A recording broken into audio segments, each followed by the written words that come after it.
The year was 1820, and Charleston, South Carolina, was a city that lived in two worlds.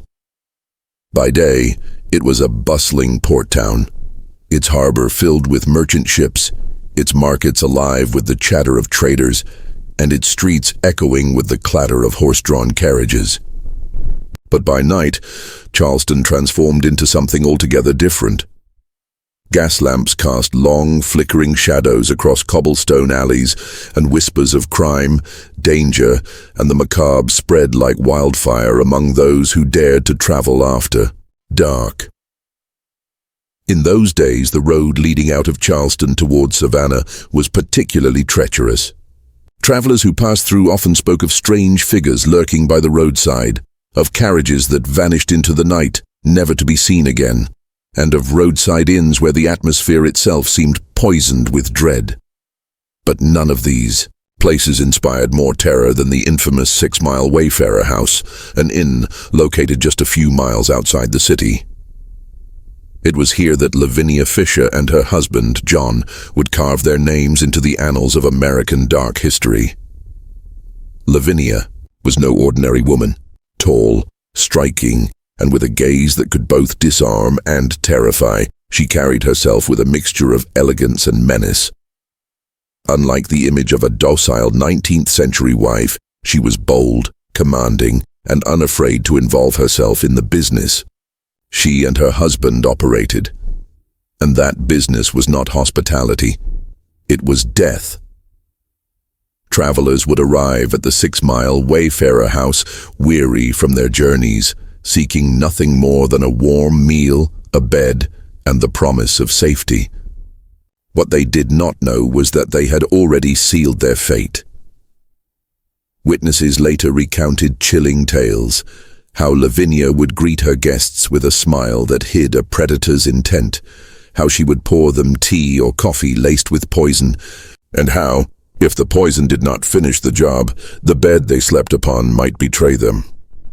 Some said the Fishers had constructed a trapdoor bed, a mechanism that would drop unsuspecting guests into a pit below where John waited with knife in hand. Though historians debate the details, whether the trapdoor bed truly existed or was born of folklore, what remains undeniable is that travelers disappeared after encountering Lavinia and John. Too many vanished to dismiss as coincidence. Too many left behind questions that were never answered. And yet, for years, the couple evaded suspicion. Why? Because Lavinia Fisher was more than a killer. She was a manipulator, a woman capable of weaving deception with a smile and bending the truth until it worked in her favor. She charmed the wealthy, intimidated the poor, and kept her grip on Charleston society with an iron fist hidden in a velvet glove. But Charleston itself was a city teetering on the edge. The wealthy elite wanted to preserve its image of refinement, while beneath the surface, crime, corruption, and unrest festered like an open wound. The Fishers thrived in this darkness, preying upon the chaos, turning fear itself into their weapon. This was not merely the story of a woman who killed for gain. It was the story of a city that allowed her crimes to flourish, a society blind to the monsters in its midst until it was far too late. In the chilling tale of Lavinia Fisher, legend and truth intertwine so closely that separating fact from folklore becomes almost impossible. But perhaps that is what makes her story endure. She is remembered not just as a murderer, but as a phantom of Charleston's darkest nights. The woman many call America's first female serial killer. As the candlelight flickered in that roadside inn, and as Lavinia's poisoned tea touched the lips of her unsuspecting guests, one truth became terrifyingly clear. Once you entered the 6 Mile Wayfarer House, you might never leave alive.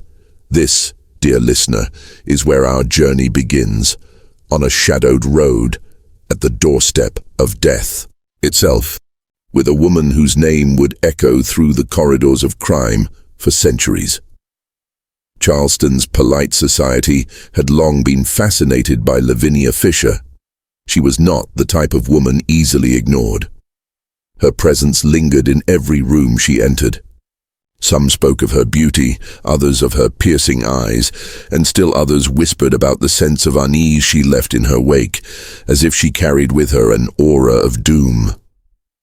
In the early 1800s, women were expected to remain quiet, submissive, and obedient, mere shadows behind their husbands. But Lavinia defied that mold. She was loud where others were silent, commanding where others were meek. If John Fisher was the name on the business sign outside their inn, Lavinia was the force that made the inn both infamous and terrifying. Travelers who stopped at the 6 Mile Wayfarer House often described their first impression of her. A tall, elegant woman greeting them at the door, her smile polite, her gestures graceful. She carried herself like a hostess trained in refinement. Yet behind that charm, there was something sharper. Guests later remembered the way her eyes seemed to study them, as if weighing their value, as if deciding whether they were worth more alive or dead. The inn itself was no ordinary roadside house. It had become a gathering place for a gang of highwaymen and outlaws, men who used the Fishers' establishment as a base to strike fear into those who traveled the Savannah Highway. Lavinia and John were not just innkeepers. They were leaders of a network of criminals who thrived on violence and intimidation. Witnesses told stories of how Lavinia would serve special tea to weary travelers. She insisted her guests drink it, assuring them it would calm their nerves and help them sleep. Many did not realize until too late that the tea was poisoned. Some fell into a deep, unnatural sleep from which they never awoke. Others staggered, away, dazed and sick, only to be attacked by members of the gang who stripped them of their possessions before disposing of their bodies. But Lavinia's cruelty was not limited to strangers. Servants and workers at the inn lived under her iron rule. It is said she treated them with the same cold indifference she showed her victims. If anyone disobeyed her, punishment was swift and merciless. And yet, there was something undeniably magnetic about her. Her very defiance of the expectations placed upon women in her time made her both admired and feared. She was a woman who controlled men, commanding gangs, orchestrating crimes, and bending her husband's will to serve her dark ambitions. In an age when women had so little power, Lavinia wielded hers like a weapon. Charleston's upper class, however, turned a blind eye. Rumors swirled about the disappearances on the Savannah Road, but many dismissed them as exaggerated tales told by nervous travelers. The Fishers, after all, presented themselves as respectable business owners. Who would dare accuse a woman of such atrocities? Who could imagine a hostess, with her gracious smile, capable of murder? But beneath the polite surface of Charleston society, whispers grew louder. Too many travelers had vanished. Too many families had written letters seeking loved ones who never returned from their journeys. The name Fisher began to emerge in hushed conversations, often spoken with dread. Still, Lavinia remained untouchable, at least for a time. Her dual nature, both alluring and monstrous, made her a living paradox. She was the embodiment of charm and hospitality, yet behind her velvet smile lurked a predator's hunger.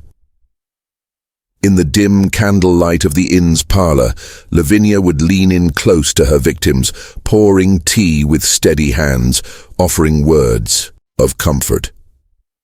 "Drink," she would whisper, her voice soft and reassuring. "You'll feel better soon." And with that, another soul unknowingly stepped closer to death.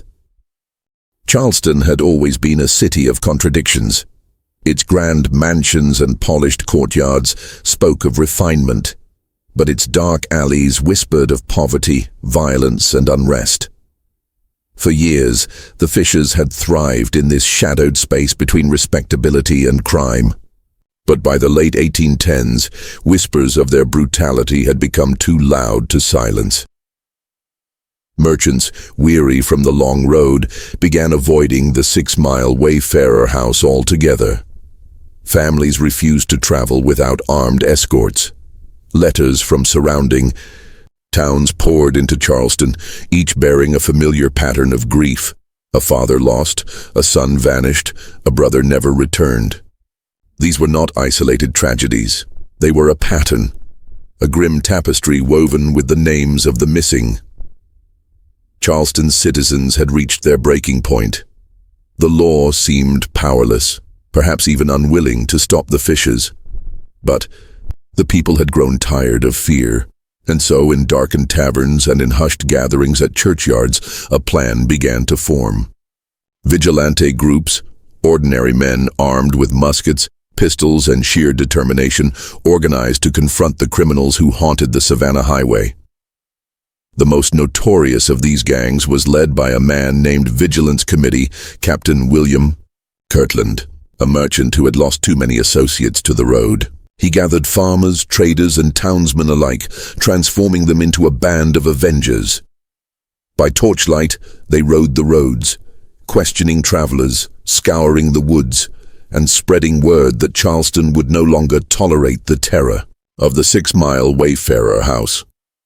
Lavinia and John Fisher were no strangers to these rumors of resistance. Some said Lavinia mocked the very idea of vigilantes, dismissing them as foolish farmers playing soldier, but others claimed she grew restless, pacing the halls of the inn at night, her smile faltering when she thought no one was watching. For the first time, cracks had begun to appear in her carefully constructed mask of control. Yet, she was not a woman to surrender quietly. Instead, she and John tightened their grip on their criminal empire. Travelers, unlucky enough to stumble into therein during this turbulent time, often faced even swifter ends. Witnesses later testified that Lavinia grew bolder in her cruelty, as if daring Charleston to act. But Charleston did act. On a cold February night, one traveler named John Peoples entered the 6 Mile Wayfarer House. He was a man of caution, a man whose instincts told him something was wrong from the moment he met Lavinia's gaze.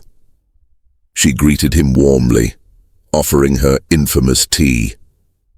But unlike many before him, Peoples declined. He talked with her late into the night, politely refusing her insistence that he drink. Finally, suspicious of her persistence, he claimed he was not tired and left the inn, riding through the night until he reached safety. When he later told his story, it became the final spark Charleston needed. The rumors were no longer just whispers, they were testimony. By dawn, the vigilantes moved. Armed with weapons and fury, they rode toward the 6 Mile Wayfarer House, determined to end the reign of terror. The Fishers' time of shadows was over. For the first time, Lavinia and John would face not unsuspecting travelers, but an army of citizens fueled by vengeance. The storm had arrived, and it was coming for them. The night was heavy with tension when the vigilantes rode out from Charleston. Their torches flickered against the black sky, casting fiery halos across the Savannah Highway. Muskets clattered against saddles, and horses snorted clouds of mist into the cold night air. These men were not soldiers trained for war.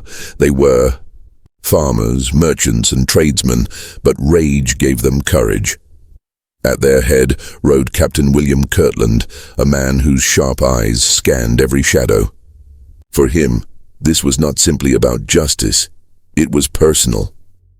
Too many of his fellow merchants had disappeared, too many families had been broken.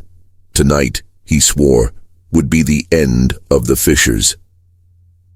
As the vigilantes approached the 6 Mile Wayfarer House, its silhouette loomed like a predator crouching in the dark. Windows glowed faintly with candlelight, and the faint sound of laughter drifted from inside. To the men on horseback, it was the laughter of devils. Inside, Lavinia Fisher moved, gracefully among her guests, or what few remained. Her dress shimmered in the firelight, and her voice carried that same deceptive sweetness. But beneath her calm exterior, She knew something was wrong. John Fisher had been pacing near the window all evening, muttering about movement on the road. Even their gang members, hardened criminals all, seemed restless. Then came the sound, the distant thunder of hooves. The vigilantes descended on the inn like a storm, surrounding it with torches blazing. Shouts rang out, commands barked, muskets raised. For the first time the predators had become the prey. John Fisher burst through the door, pistol in hand, his gang at his back. "We'll send them running," he roared, but his bravado cracked at the edges. Shots exploded into the night as vigilantes and outlaws exchanged fire. Smoke filled the air, horses screamed, and the once quiet inn erupted into chaos. Lavinia did not hide. Witnesses later swore they saw her standing at the upstairs window, her face illuminated by firelight, shouting curses down at the men below. One vigilante claimed she screamed with such fury it was as though she commanded the night itself. Her presence only fueled the men's determination. The battle raged until the vigilantes forced their way inside. Rooms were overturned, furniture shattered, and blood stained the wooden floors. Some gang members fled into the woods only to be hunted down before dawn. Others fought to the death, unwilling to surrender, and in the midst of it all, Lavinia stood unflinching. She fought like a cornered beast, clawing, striking, spitting venomous words at those who dared seize her. One account even claimed she tried to stab a vigilante with a shard of broken glass before she was restrained. By the time the sun began to rise, the 6 Mile Wayfarer House was in ruins. Smoke curled from its broken windows, and the Fishers, once untouchable rulers of Charleston's shadows, were prisoners. Bound in ropes, bruised and bloodied, they were dragged from their empire of terror. The road that had once been filled with fear was now littered with silence. For the first time in years, travelers could pass the Savannah Highway without the looming dread of the 6 Mile House. But the story was far from over. For Lavinia Fisher, the capture was not an ending. It was the beginning of her legend. Her trial, her defiance, and her final moments would etch her name into history forever. The morning sun rose over Charleston with a glow that felt almost unreal. For years, the road outside the city had been a place of fear, a graveyard for travelers whose names were lost to time. But on this morning, the people awoke to whispers that spread like wildfire. The Fishers have been captured. Dragged through the streets in chains, John and Lavinia Fisher were paraded like trophies of justice. Crowds gathered, their faces a mixture of awe, hatred, and fascination. Some jeered, spitting curses at the couple who had haunted their nights. Others stood in silence, staring at Lavinia with something like disbelief. How could such a woman, so elegant, so composed, be accused of such monstrous acts? Lavinia did not bow her head. Even in captivity, she carried herself with the same defiant grace that had made her infamous. Witnesses claimed she walked with her chin raised high, her eyes cold and unyielding, as if she were not the prisoner, but the queen of some dark court, mocking those who thought they had defeated her. The couple was placed in the Charleston Jail, a grim stone fortress where the city's most dangerous criminals awaited judgment. The cell doors clanged shut, echoing like a death knell through the corridors. But imprisonment was not silence, it was theater, and Lavinia knew how to perform. When the trial began, Charleston overflowed with curiosity. The courthouse became a stage, its benches packed with merchants, aristocrats, and ordinary citizens, all eager to witness the spectacle. Reporters scribbled notes furiously, their pens dancing to capture every glare, every outburst, every whispered rumor. The charges against the Fishers were severe: highway robbery, conspiracy, and murder.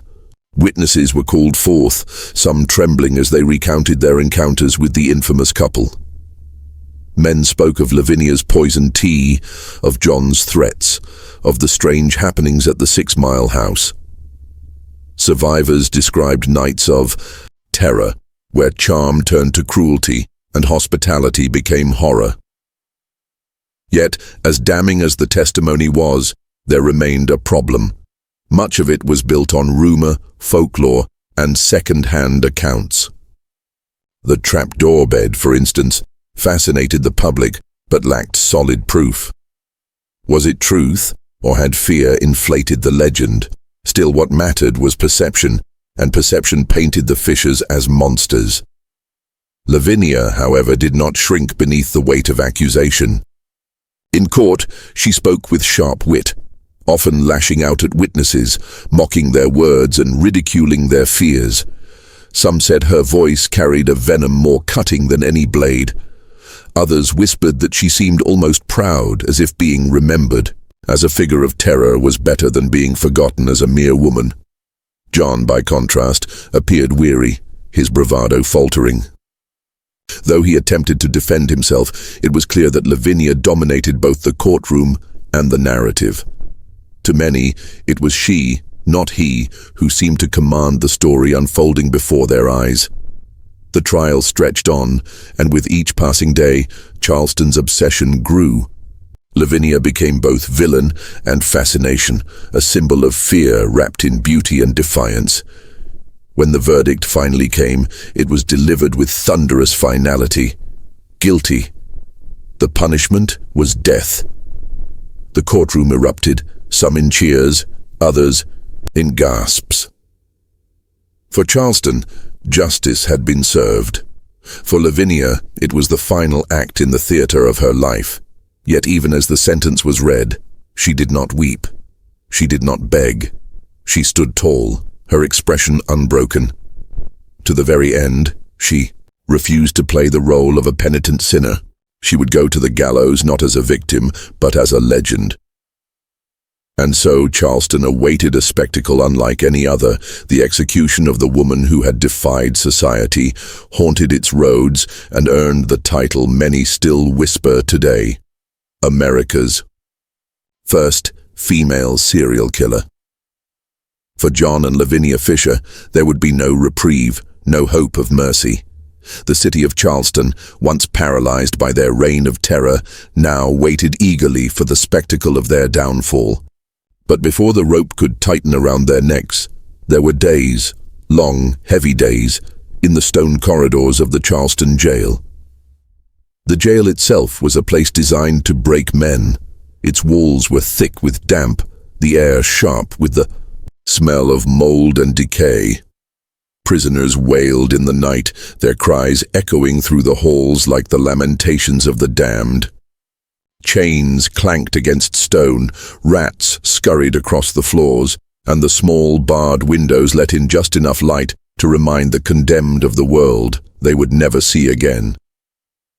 John Fisher seemed to wither quickly under this weight. Once loud, once boastful, he now sat quietly in his cell, his hands trembling, his eyes hollow.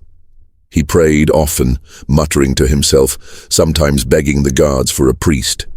In him, the fear of death was plain, gnawing away at the bravado he had carried for years. But Lavinia was different. Even in chains, even as days slipped toward her execution, she refused to surrender. Guards whispered of her defiance, how she carried herself with the arrogance of a queen rather than the humility of a prisoner. She mocked the priests who came to offer her salvation, laughing at their sermons and dismissing their pleas for repentance. "Why should I beg forgiveness?" she reportedly sneered. "Forgiveness is for the weak."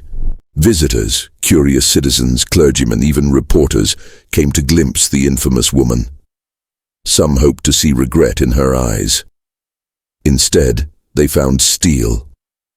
One journalist described her as a woman who bore herself with a confidence wholly unsuited to her circumstances, as though she were walking into triumph rather than death. To many, this defiance only deepened her legend. For centuries, women accused of crime had been expected to weep, to collapse under shame, to seek the mercy of both God and man. Lavinia did none of these things. Instead, she embraced her role as a figure of terror, ensuring that her name would echo long after her body was gone. But her defiance was not without cracks. In the stillness of the night, when no one watched, some guards swore they heard her pacing restlessly, her footsteps heavy against the stone floor. Others claimed she spoke to herself in whispers, her voice trembling as if battling unseen demons. Was it guilt? Was it fear? Or was it simply rage at a world that had finally caged her? Outside the jail, Charleston buzzed with anticipation. Executions were public events in the 19th century, a grim form of entertainment and moral theater. Notices were posted. Citizens made plans to travel into the city. Families prepared to bring their children, eager to witness justice served.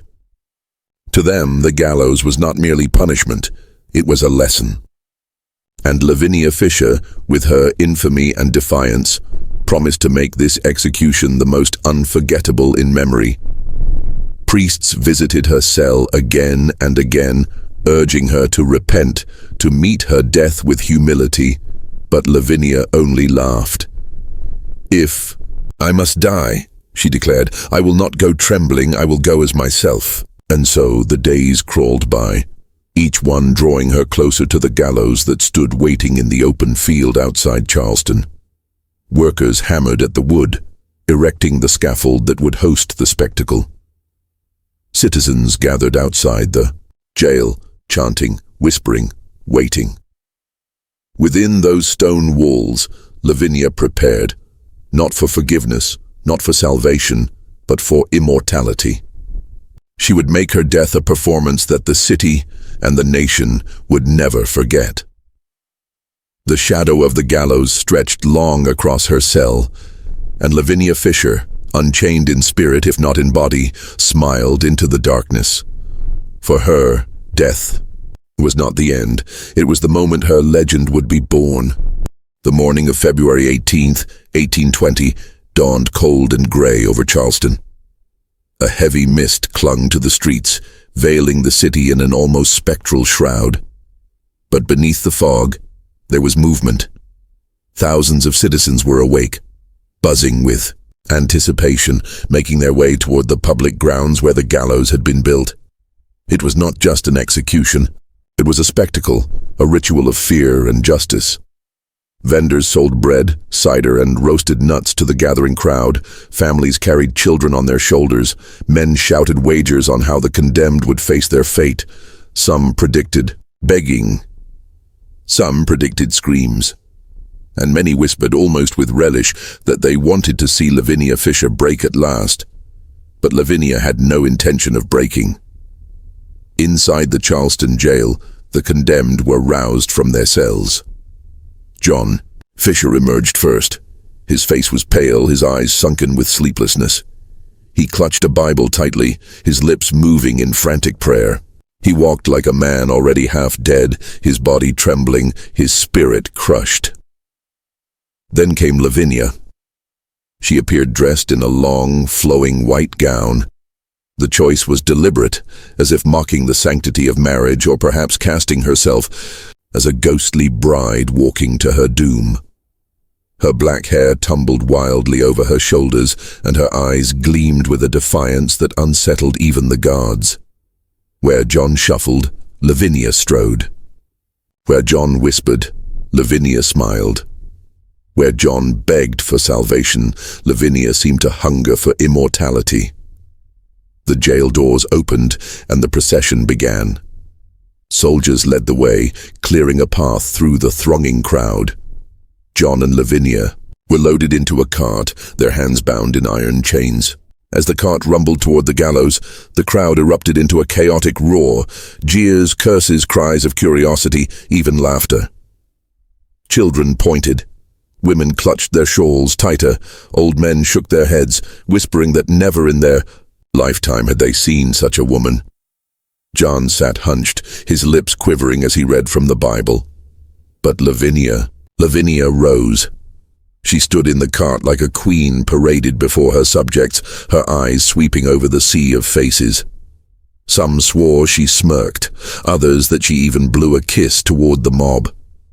Every step closer to the gallows seemed to feed her fire, not diminish it. By the time they reached the scaffold, the atmosphere was electric. The gallows loomed high above, its wooden frame stark against the cloudy sky. Two ropes swayed in the breeze, their coarse fibers ready to tighten around. The necks of the condemned. John was brought forward first. He wept openly now, begging the crowd for forgiveness, pleading for his soul. His words were barely heard above the din, drowned out by laughter and jeers. The priest tried to steady him, whispering prayers, but John could not stop trembling. His execution was swift. The rope tightened, the trapdoor opened, and John Fisher fell into silence. His body swung as the crowd gasped, then erupted again into noise, but the real spectacle had only just begun.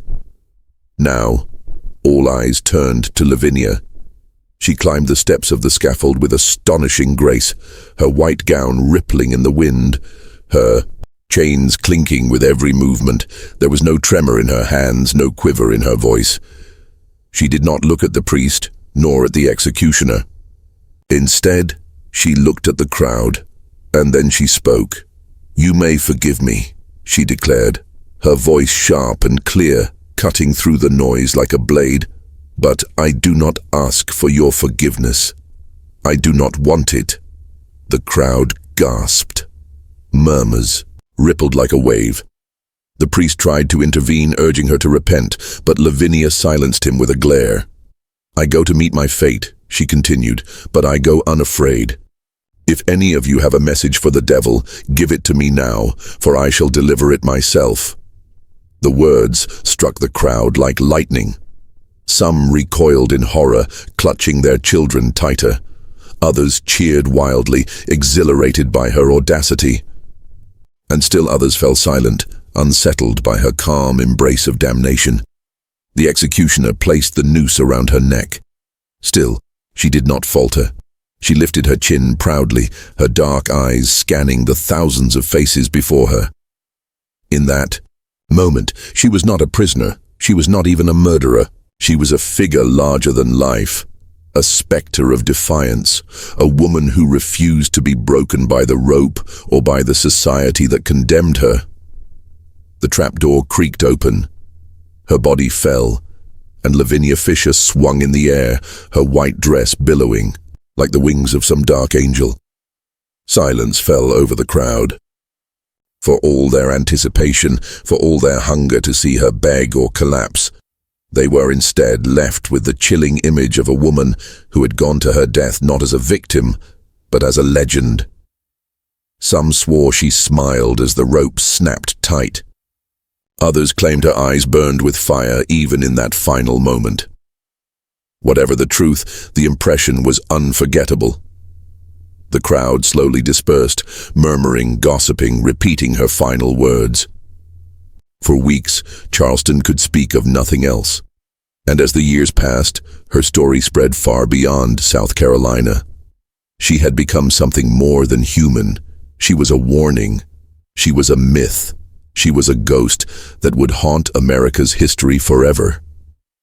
The crowd left the gallows that gray February afternoon, believing they had witnessed justice. They had seen the death of America's first female serial killer. They had watched her fall through the trapdoor, the rope snapping her neck, her white gown fluttering like a torn flag. To them, it was finished. But the truth was, it was only the beginning. Whispers in Charleston. For weeks after the execution, Charleston was consumed with one name, Lavinia Fisher. Her final words echoed in taverns, marketplaces, and along the narrow cobblestone streets. "If you have a message for the devil, give it to me. I shall deliver it myself." Men who had laughed at the gallows now admitted that her voice still haunted them at night. Women told stories of her cold stare, that defiant gaze that had burned into the crowd like an eternal brand. Children repeated the legend to frighten one another, daring each other to whisper her name 3 times in the dark. And then Strange things began to happen. Some swore they saw her white figure drifting near the jail at night, chains rattling softly in the silence. Guards who worked the night shift claimed they heard footsteps echoing through empty corridors. Doors slammed shut without wind. Shadows stretched where no light fell. Others swore she was seen near the gallows site itself, her ghostly form swinging from an invisible rope, her dress glowing faintly in the moonlight.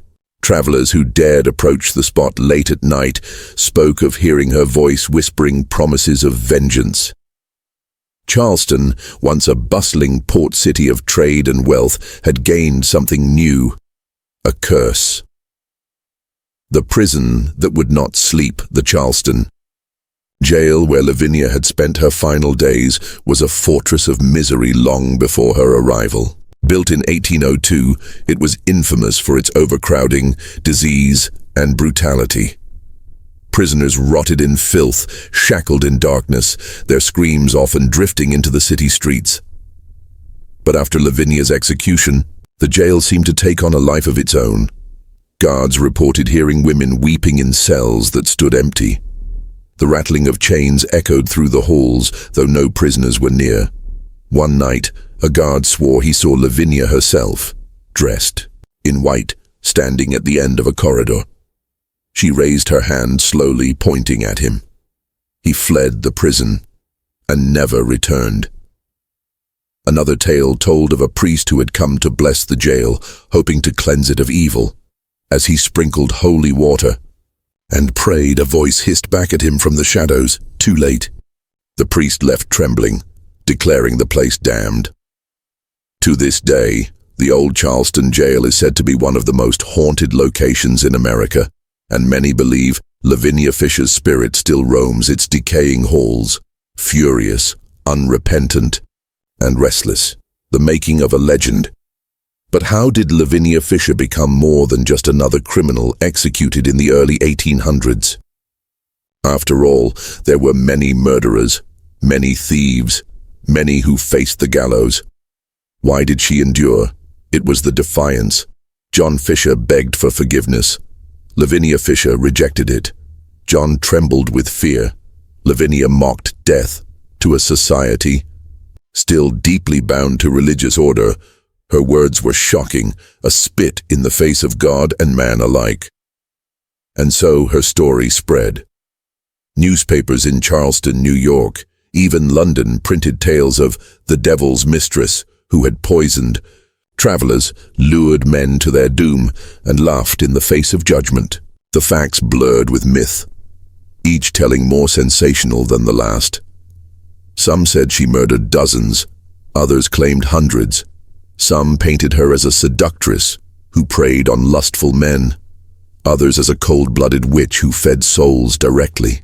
To Satan, every retelling made her darker, deadlier, larger than life. Soon, Lavinia Fisher was not just a criminal, she was folklore.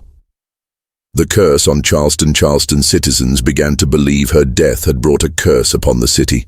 Fires broke out in the streets, unexplained and devastating.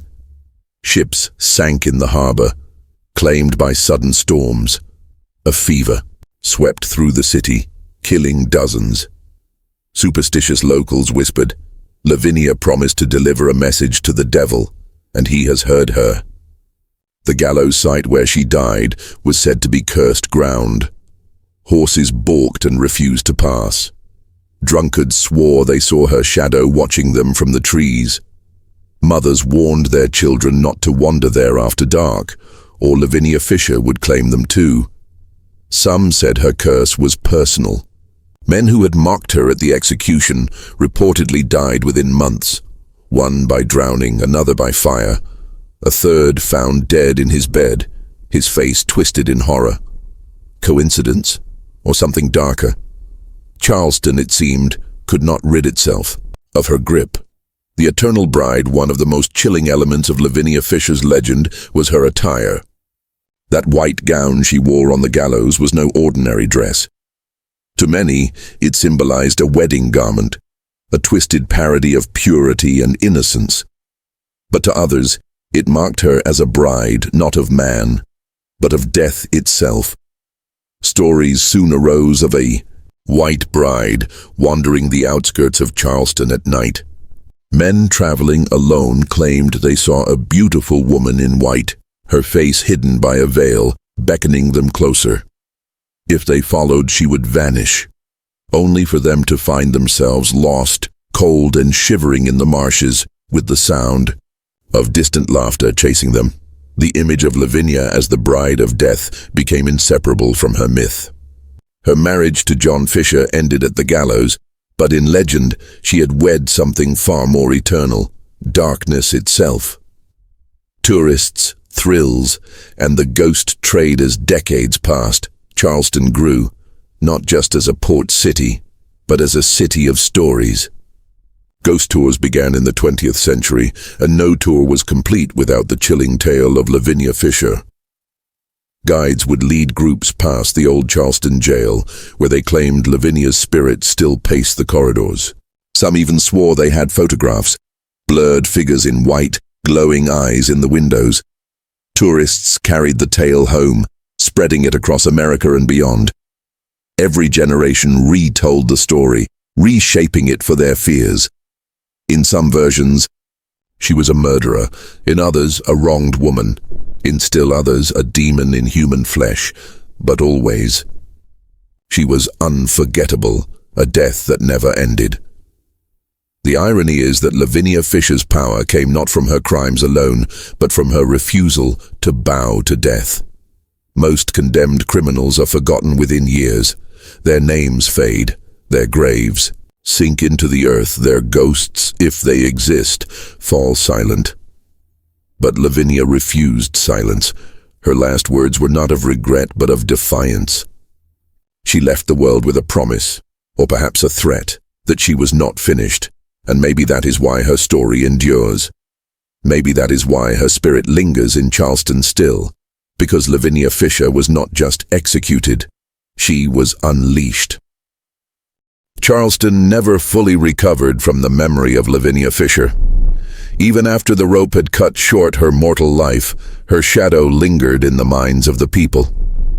For some, she was just a criminal, an outlaw who had met the gallows, as was fitting.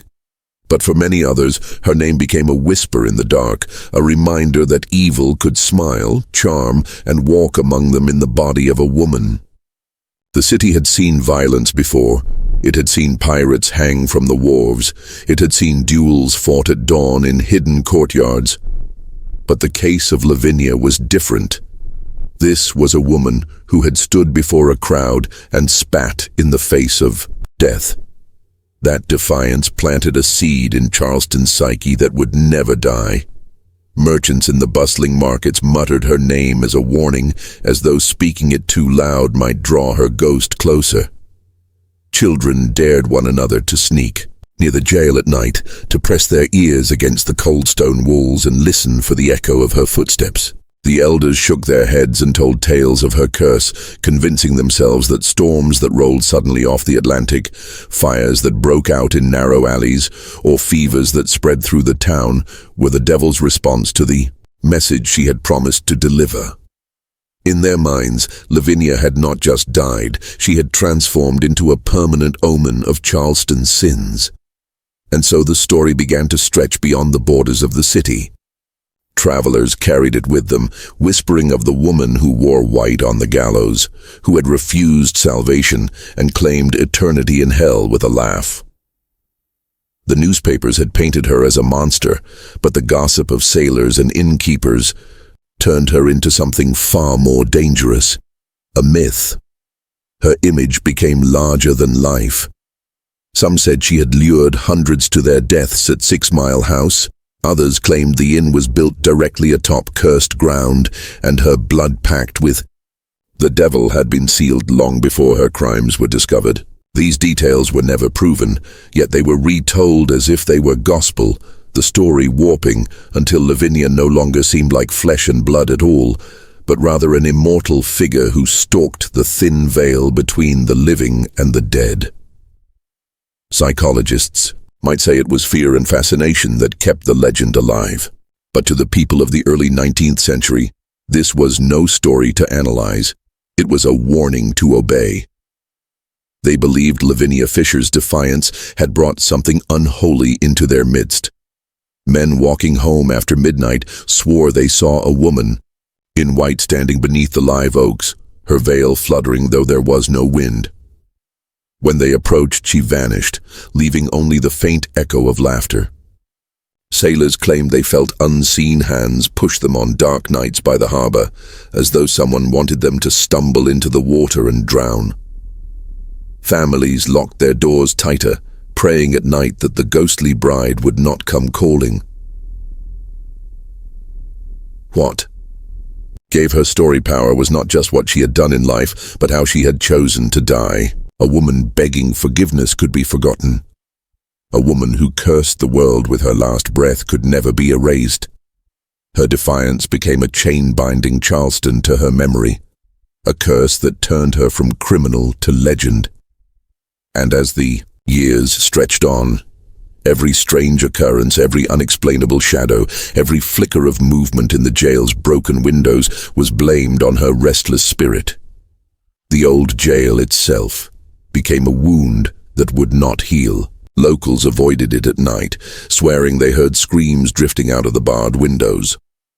Guards who worked inside said chains rattled in the darkness, even when no prisoner was shackled. Some said they had seen her standing at the top of the stairwell, her eyes burning with hatred, her gown glowing faintly in the moonlight filtering through cracks in the walls. One man, a jailer hardened by years of service, swore that one evening he found her sitting on a bunk in an empty cell. She looked up slowly, her lips curling into a smile. When he blinked, the cell was empty, but the iron door slammed shut behind him with such force it bent the hinges.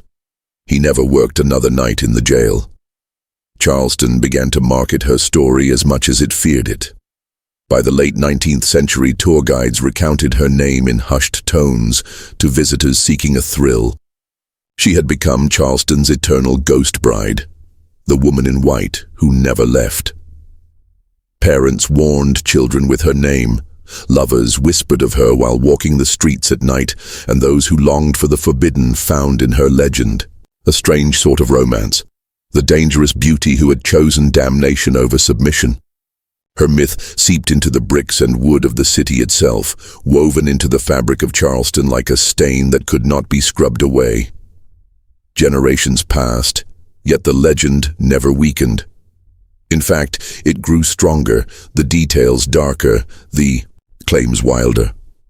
Some insisted her spirit was not bound only to the jail, but roamed the entire city, punishing men who dared to mock her story. Others claimed she appeared in dreams, offering pacts to those willing to surrender their souls. Skeptics dismissed it as superstition, yet even they refused to walk near the jail alone at midnight. Fear did not require proof, it only required belief. And Charleston believed. Even now, when the old jail stands as a relic, cracked and decaying, tourists flock to it under the guidance of storytellers who swear the woman in white still lingers. Modern technology has added fuel to the myth. Grainy photographs show blurred figures at windows. Recordings capture whispers in empty corridors. Ghost hunters proclaim the jail among the most haunted places in America. Yet whether one believes in the supernatural or not, one fact remains clear. The story of Lavinia Fisher has never died.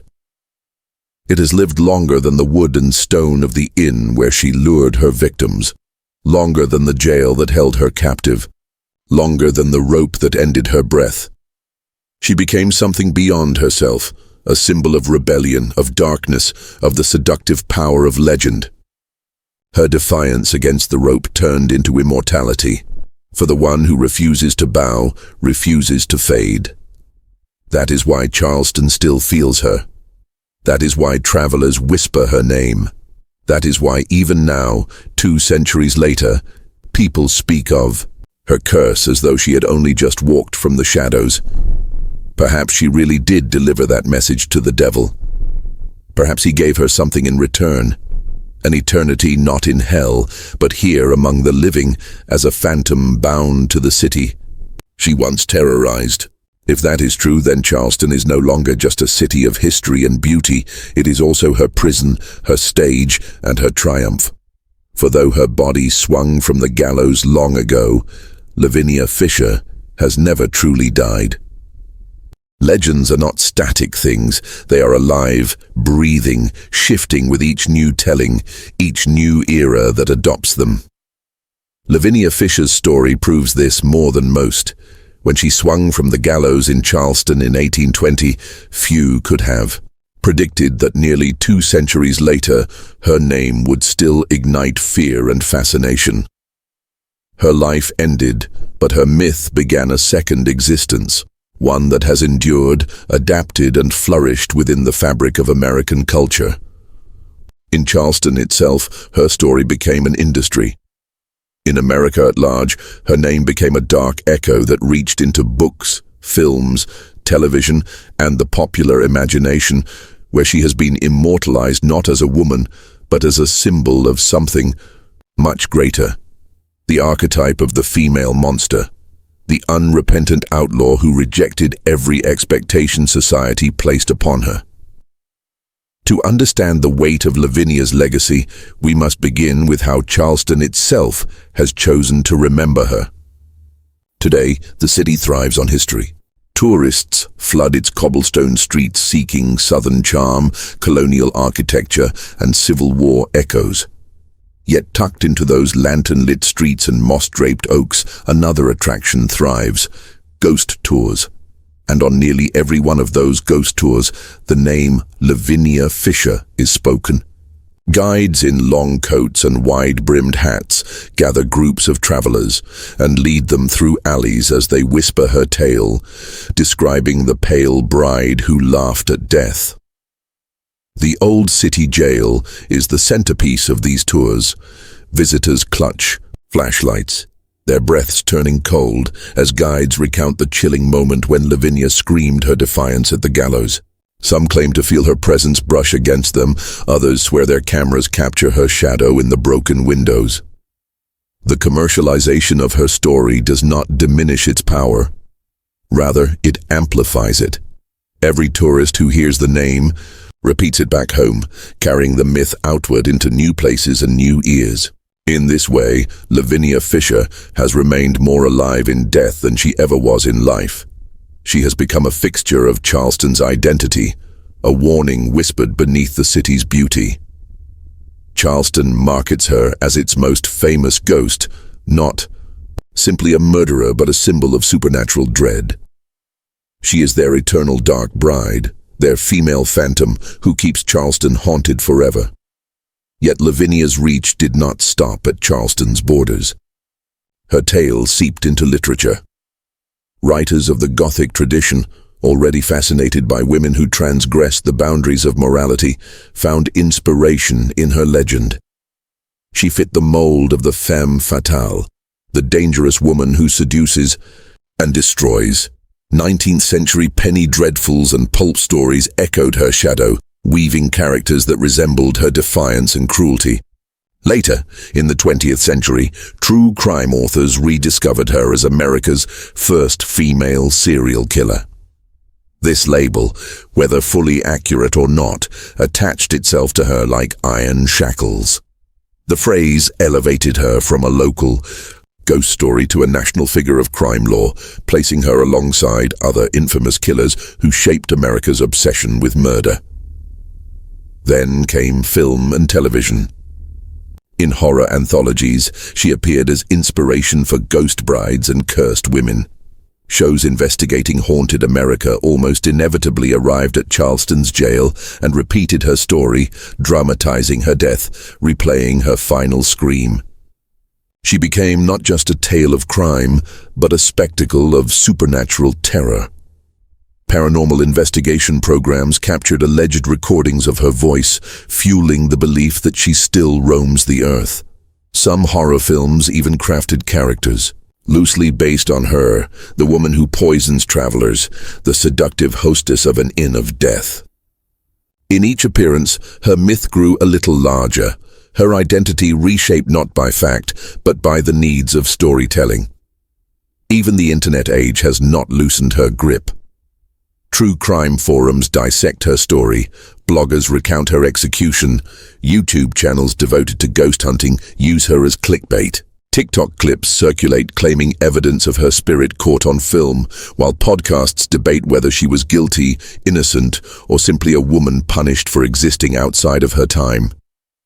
In memes, in whispers, in arguments about history, her name resurfaces again and again. She has become an algorithmic phantom, drifting across social media the same way her ghost supposedly drifts across Charleston's streets. What fascinates modern audiences about Lavinia is not simply that she killed or may have killed. America has produced countless killers, far bloodier and more prolific. What sets her apart is the defiance, the image of a woman at a time when women were expected to be silent, meek, and repentant. On the gallows, she did not beg for forgiveness, did not collapse in tears, did not embody the stereotype of frail femininity. Instead, she cursed, laughed, and spat at her executioners. She rejected salvation, rejected the authority of the men who judged her, rejected even God himself. That act transformed her into something far larger than a criminal. She became an icon of rebellion, a dark saint for those who see beauty in defiance. In modern culture, where anti-heroes and villains often draw more fascination than saints and heroes, Lavinia thrives. She stands as proof of a truth people both fear and admire, that even in the face of annihilation, some souls choose to defy rather than bow. This is why she has been claimed by horror media, by feminist analysis, by true crime enthusiasts. Each sees in her what they wish to see. To feminists, she can be interpreted as a woman punished for daring to transgress the patriarchal order. To horror storytellers, she is a perfect ghost, a woman in white, betrayed, furious, eternal. To true crime devotees, she is a pioneer in America's dark history, the first female serial killer in the land of opportunity. Each interpretation adds another layer, another mask, another life to the ghost of Lavinia Fisher. The old jail remains the shrine to her legend. Paranormal investigators bring equipment to measure temperature drops, to record electronic voice phenomena, to capture images of orbs floating through her former cell. Some claim to hear a woman's voice whispering in defiance. Others say they smell roses before the air turns rancid. The jail has become more than a historic site. It is a stage on which her myth performs endlessly for every new audience. She is the eternal actress, the eternal villain, the eternal ghost bride who never bows her head. What does this say about us, the ones who keep her story alive? It reveals something unsettling. We need her. We need the specter of Lavinia Fisher, because she embodies what we fear and what we secretly admire. We fear the idea of a woman who smiles while she kills, who charms while she poisons, who laughs at the gallows. Yet we admire her refusal to repent, her unbreakable will. In a world that demands submission, she chose defiance. And though the rope strangled her breath, it could not strangle her legend. Even now, her story continues to evolve. Every Halloween, she is resurrected in plays, in ghost walks, in haunted house attractions. Writers continue to reinterpret her. Podcasters continue to debate her. Filmmakers continue to hint at her. Each retelling is another nail in the coffin of forgetting, another chain binding her ghost to eternity. And perhaps that is exactly what she wanted. Perhaps when she screamed that she would see her executioners in hell, she was not cursing them at all. She was promising herself immortality, vowing that as long as people feared her, she would never truly vanish. In the end, Lavinia Fisher has become more than a woman, more than a criminal, more than a ghost. She has become an archetype. The woman, in white, who waits in the shadows, the laughing bride at the gallows, the cursed innkeeper who welcomes travelers to their doom. She is Charleston's eternal secret and America's first dark queen of crime. And as long as people hunger for ghost stories, for tales of rebellion, for the eternal dance between beauty and horror, her name will never fade. She did not go silently. She never intended to. And because of that, in books, in films, in haunted tours, in the restless whispers of the city that condemned her, Lavinia Fisher still lives. When the rope snapped tight around Lavinia Fisher's neck in 1820, Charleston believed it had buried more than a criminal. The city thought it had buried a scandal, a threat, an embarrassment to its social order. But what Charleston truly unleashed was not silence. It was an eternal echo. That echo has lasted for over 2 centuries, mutating, resonating, and growing louder with every retelling. Section after section of her story has led us here, to the final reckoning with her legacy. Why does Lavinia Fisher endure? Why does her name still ignite fear, fascination, and awe long after her bones have dissolved into dust? The answer lies not in the events themselves, murders, poisonings, trials, and executions, but in the myth those events birthed. Myths are more powerful than facts because myths speak to the subconscious, to the hidden chambers of human fear and desire. Lavinia became a myth because she was not content to be a victim of circumstance. She refused to die quietly. She transformed her execution into theater, and in doing so, she transformed herself into a symbol. Her final scream, her refusal of repentance, and her haunting beauty became ingredients in a narrative so potent it could not be contained by the gallows. Instead, it spilled into the collective imagination, where it has burned ever since. Think of how she is remembered today, as the pale ghost bride of Charleston, as America's first female serial killer, as the unrepentant woman who spat in the face of God. Each of these images is powerful, but together they form something even greater, an archetype. Every culture needs its monsters. Every society needs stories that define its boundaries by showing what happens when those boundaries are broken. Lavinia became that story for Charleston and for America. She was the nightmare that emerged when a woman refused obedience. But here's the deeper truth. America did not just punish Lavinia. It immortalized her because, in its secret heart, it admired her. There is an uncomfortable attraction in her defiance. The rope silenced her body, but it could not silence the image of her laughter. In that laughter, many hear not only madness, but freedom, the terrifying freedom of a soul that rejects every chain, even the chain of salvation. She became a mirror reflecting back what society fears most, that the rules we cling to are fragile, and that a single willful spirit can shatter them. Over time, storytellers could not resist reshaping her. She was written into Gothic tales as the cursed innkeeper, the poisoner in white. She was remade in horror films as the ghostly bride. She was dragged into true crime narratives as a first in America's bloody record, even if the evidence was more myth than fact. Each generation repurposed her to meet its own fears. In the 19th century, she was a warning about women stepping outside their place. In the 20th century, she became part of America's obsession with serial killers. In the 21st, she is a haunted attraction, a ghost story, a viral TikTok clip. In each form, she remains alive, not as Lavinia the woman, but as Lavinia the idea. And what is that idea? It is rebellion incarnate. It is the refusal to conform, even at the edge of the abyss. In this way, Lavinia is not only a character of horror, but also a psychological symbol. She represents the human shadow, the part of us that craves freedom, even when freedom comes wrapped in destruction.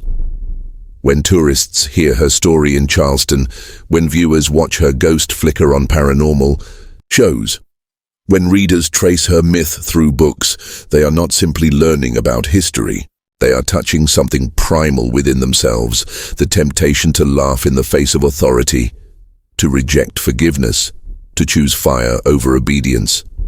Her legend thrives because humanity needs that darkness.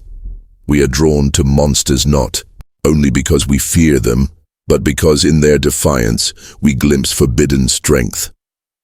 That is why Lavinia Fisher is not forgotten, while thousands of other executed criminals lie nameless in history's grave. She seized the moment of her death and turned it into an act of immortality. Charleston understands this, whether consciously or not. That is why the old jail is marketed not merely as a historical ruin, but as a haunted monument. It is why ghost tours linger on her story longer than any other. It is why guides whisper her name to wide-eyed travelers who clutch their coats tighter in the night air. Charleston knows that Lavinia is its eternal secret, its eternal dark queen. To erase her would be to erase part of the city's soul. And yet, Lavinia's legacy stretches beyond Charleston, beyond ghost tours and haunted houses. She has become a cultural archetype that exists wherever the image of the defiant woman in white appears. The woman in white ghost is one of the most universal images in folklore, and in America, Lavinia stands as its most famous incarnation. She is the American banshee, the American revenant, the bride who never bows. Her story proves that the line between history and myth is thin, fragile and constantly shifting. What makes her tale so enduring is not whether she truly poisoned travelers or stabbed men in the night. What makes it endure is that she embodies a truth about humanity itself. We are never satisfied with simple endings. We want stories that bleed into eternity. Lavinia gave us that by turning her death into theater, her curse into prophecy, her silence into an eternal scream. And so we arrive at the present moment. Walk through Charleston tonight, past the iron gates of the old jail, past the lamplight, casting shadows across the cobblestones, and you may hear her, not literally perhaps, but in the way the air feels colder, in the way your heart quickens as the guide tells her story. She is there because she always will be, not as a ghost bound by chains, but as a ghost bound by memory. Lavinia Fisher endures because she is no longer merely Lavinia Fisher. She is every tale of the murderous bride, every whisper of the woman in white, every dark legend of defiance that refuses to die. She has become part of America's mythology, stitched into its DNA, a reminder that rebellion, especially when embodied by a woman, has the power to outlast even the hangman's rope. And perhaps that is the final secret. Immortality does not come from virtue. It does not come from obedience. It comes from defiance.